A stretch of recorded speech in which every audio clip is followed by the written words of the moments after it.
Assalamualaikum dan selamat pagi Mian. Saya daripada Grup M di bawah rangkaian RCCA Ros Faiza. So hari ini saya nak berkongsi tentang dream bug saya 2026.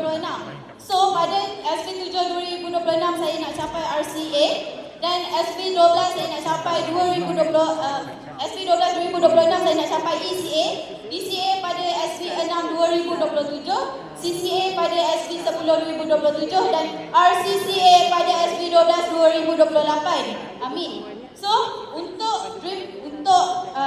impian saya pada bulan 12 2027 saya nak menunaikan umrah dengan parents saya dan saya berniat nak bawa parents saya tiap tahun untuk tunaikan umrah dan saya nak bawa juga parents saya pergi haji. Dan untuk bulan 1 2027 waktu ni saya dah pun DCA insyaAllah. So saya nak beli jam impian saya Rolex Oyster. Saya memang peminat jam yang bernilai RM99,000.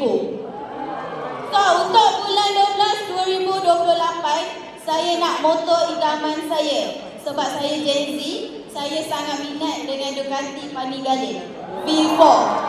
So pada tahun 2027 bulan 12 saya nak keluarkan Mercedes A45 dengan dana kereta daripada PE. Dan saya nak juga pada bulan 12 2030 saya nak beli rumah yang berharga 3 juta. Saya nak bawa parents saya duduk dengan saya, selesa juga dengan apa yang saya sediakan untuk beliau. Dan pada bulan 12 2032 doakan saya, sekarang mak saya mengajar ngaji dekat rumah. Dia pernah impikan sebuah pondok ngaji. Bulan 12 2032 ini adalah apa yang saya cuba nak merealisasikan impian dia untuk buka rumah pondok Umi.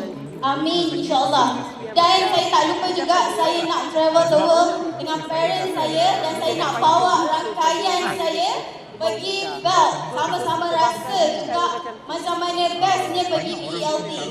So ramai-ramai doakan saya semoga berjaya di PE International. Terima kasih PE, terima kasih founder dan RCCA saya.